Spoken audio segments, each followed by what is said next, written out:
মঙ্গলবার সকালে দক্ষিণ কেরানীগঞ্জের মদিনানগরে জুলাই যোদ্ধা সুজনের বাসায় যান আমরা বিএনপি পরিবারের প্রতিনিধি দল। সুজন ও সদ্য জন্ম নেওয়া শিশুর খোঁজখবর নেন তারা। তিনি কিশোর বয়স থেকে মানুষের সেবা করেন। এ সময় ঢাকা জেলা বিএনপির সাধারণ সম্পাদক ও সংরক্ষিত নারী আসনের সংসদ সদস্য নিপুণ রায় চৌধুরী বলেন, প্রধানমন্ত্রী তারেক রহমান 24-এর জুলাই যোদ্ধাদের নিয়মিত খোঁজখবর রাখছেন। তারই ধারাবাহিকতায় আজ সুজনের বাসায় এসেছি।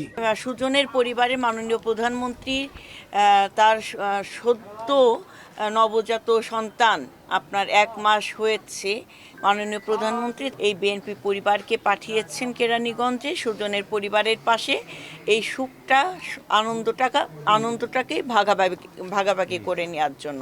এ সময় আমরা বিএনপি পরিবারের উপদেষ্টা ও নরসিংদী 5 আসনের সংসদ সদস্য ইঞ্জিনিয়ার আশরাফ উদ্দিন বকুল বলেন, আগে থেকে প্রধানমন্ত্রীর নির্দেশে আহত এবং নিহত জুলাই যোদ্ধাদের পরিবারের খবর রাখছিলাম। আমরা সব সময় তাদের পাশে আছি।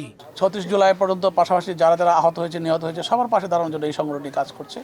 মাননীয় প্রধানমন্ত্রীকে আমরা ধন্যবাদ জানাই যে ওনার সুদূর প্রসারী চিন্তা চেতনা, উনি যে এত গভীর থেকে চিন্তা করেছেন যে নেতাকর্মীদের পাশে দাঁড়ানোর জন্য একটা আলাদা সংগঠন যেটা কিনা কোনো স্বার্থহীনভাবে নিঃস্বার্থভাবে কাজ করে যাচ্ছে। এ সময় গণ অভ্যুত্থানে আহত জুলাই যোদ্ধা মোহাম্মদ সুজন ও তার পরিবার প্রধানমন্ত্রীর প্রতি কৃতজ্ঞতা প্রকাশ করেন। মাননীয় প্রধানমন্ত্রীর কাছে আমি কৃতজ্ঞ যে মাননীয় প্রধানমন্ত্রী উনি ওনার নির্দেশে উনি সরাসরি আসতে পারেন নাই, উনি ওনার নেতাকর্মী পাঠিয়েছেন। জুলাই আন্দোলনে আহত পঙ্গুত্ব বরণকারীদের চিকিৎসা সেবা ও পুনর্বাসনে সহযোগিতা করে আসছে আমরা বিএনপি পরিবার।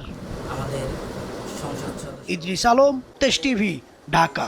বলে আছেন আনোয়ার হোসেন।